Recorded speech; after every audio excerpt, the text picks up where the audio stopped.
How's it going, everybody? Thanks for tuning in for another series of our weekly SimpMe YouTube series.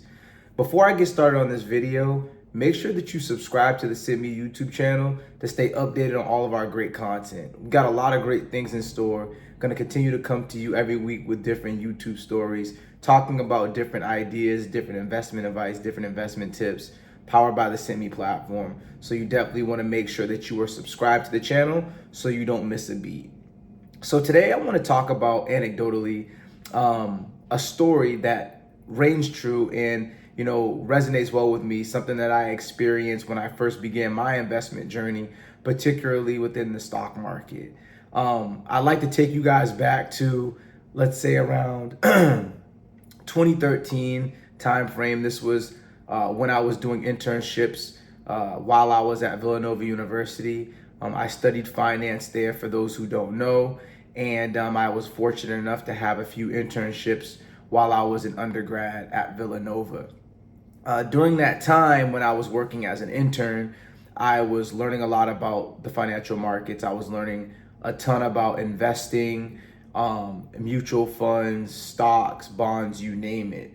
From those experiences as an intern, I was able to essentially leverage that knowledge and those experiences, those relationships that I had made with individuals that were working within the field and who knew more than me, to understand more about the markets and to essentially figure out how I wanted to invest my money. And at the time, I wasn't making that much money, relatively speaking. You're an intern, so you're doing a lot of work, but maybe not making as much money. However, you're getting a lot of experience, and I'm thankful for those experiences. So for me during that time, I was making my money each paycheck. I think we were getting paid bi-weekly at that time. We put in our hours into our timesheets. And when I would receive my check, I would try to allocate a little bit of that money every single week to my investment accounts. Now, it's important to understand that there's a lot of different investment accounts that you can use. The one that I actually ended up using was a typical brokerage account. I had a brokerage account with Scottrade at the time. And, I was referred to Scottrade through one of my good friends to this day, Joe. So Joe is still one of my good friends, great guy. We worked together and we also went to high school and middle school together, and he referred me to use Scottrade. Now, when I was using Scottrade, I was executing trades to buy, different stocks, some ETFs, etc. Things that I learned about during my job and my internship, and also from just talking to family members and different mentors and people in my life about these investment vehicles and what I was looking to purchase. So that's what I decided to do. At that point, I ended up, making some routine purchases every couple weeks. I was buying some of these stocks and these ETFs, but I was using the brokerage account. And that's what's very important to keep in mind. Now, the reason why I'm highlighting the brokerage account, and this is not a knock on brokerage accounts at all, I think it's very important to have a brokerage account. I think that brokerage accounts, they allow individuals to be able to invest in stocks and bonds or whatever, ETFs, you name it. However, at that time, I also did not know as much about the benefits of a Roth IRA. Now, the reason why this is important to highlight is because a Roth IRA, you are capable of, adding money to this Roth IRA account the way it works, but essentially you're contributing after-tax dollars to this IRA, Roth IRA. And when you do that, the money is growing tax deferred. The money is growing, and essentially when you reach retirement age, and if you want to take money out of the Roth IRA, you don't pay any taxes on it because you're contributing after-tax dollars. However, the key is whatever you contribute to the Roth IRA account, you can take that out at any point in time without paying any penalties before you retire. So for the sake of an example, let's say that I contributed over the course of my life $10,000 to a Roth IRA. And by the time that I'm in my late 50s, which is when you reach that retirement age, I think it's like 57 and a half, when you can start drawing down on your Roth IRA without paying any penalties. Let's say that $10,000 that I invested in, let's say Apple stock, is now worth $100,000, right? I can take that $100,000 out and draw down all that money after the retirement age of 57 and a half without paying any taxes, because I contributed after-tax dollars. It's completely different from like a 401k where you're contributing pre-tax dollars and then you owe taxes when you reach that retirement age. So that's the benefit of something like a Roth IRA. So for me, I was putting a lot of money into my brokerage account, not really knowing that the Roth IRA, I probably should have just been maxing that out first and putting as much money as I could in the Roth IRA when I was younger. And then whatever was left over, I could put into my brokerage account. The reason being is because when you invest in a Roth IRA, there's certain limits that you're allowed to contribute to the Roth IRA annually. So I think right now it may be like $7,000 is the maximum amount that you can contribute to a Roth IRA annually. At the time, I can't remember what exactly the limit was, but the point is that I was contributing to the brokerage account, and whatever gains that I make in my brokerage account and whatever gains that I have now in my account, I'm gonna owe taxes on that when I sell those securities.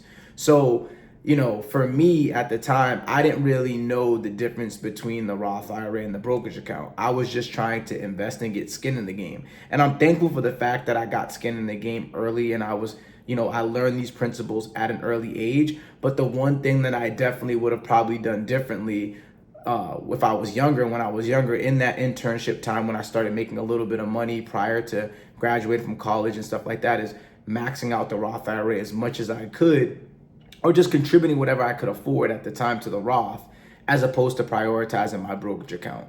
That's something that I've shared with different individuals that I know who are younger, is, take it from someone like me who learned, right? I don't consider it to be a mistake because I think that every experience is valuable. You learn and then you adjust. So one thing that I knew is that once I graduated and I was making money out of graduating from Villanova, when I started my job full time, that I was prioritizing my Roth IRA and making sure that I was putting money into that. Because I knew that if I could hit that maximum amount or come close to it every year, whatever else I wanted to play around with in my brokerage account, I could, but I was making sure that I was contributing money to a tax advantaged account like a Roth IRA that would be growing, right? And I wouldn't owe any taxes on that as long as I wait until retirement age to take that money out. So that was one really, unique experience that I learned, and just sharing that information with individuals that are maybe coming out of college or undergrads and stuff like that have internships, in terms of how they understand how they can leverage their money to make more money. This is in no way, shape, or form investing advice. This is just educational information, something that I've learned from individuals who are smarter than me, who have more experience than me, that share these anecdotes with me, and then I essentially use that to, develop my own investment ideas and to prioritize how I wanted to allocate my money appropriately and effectively to get the best bang for my buck. So yeah, I think at the end of the day, like, that's really important and key to, important to keep in mind. The other key thing to keep in mind with Roth IRAs too, and why it's important to even be able to leverage these tax advantage accounts, is that, there may come a time where you're making too much money, right? If you go to business school, or if you have a career, you start making hundreds of thousands of dollars, right? That's awesome if you're able to achieve that. There's a certain point in time where you, as a single filer, if you're filing your taxes, you're not able to contribute to a Roth IRA because you may make too much money.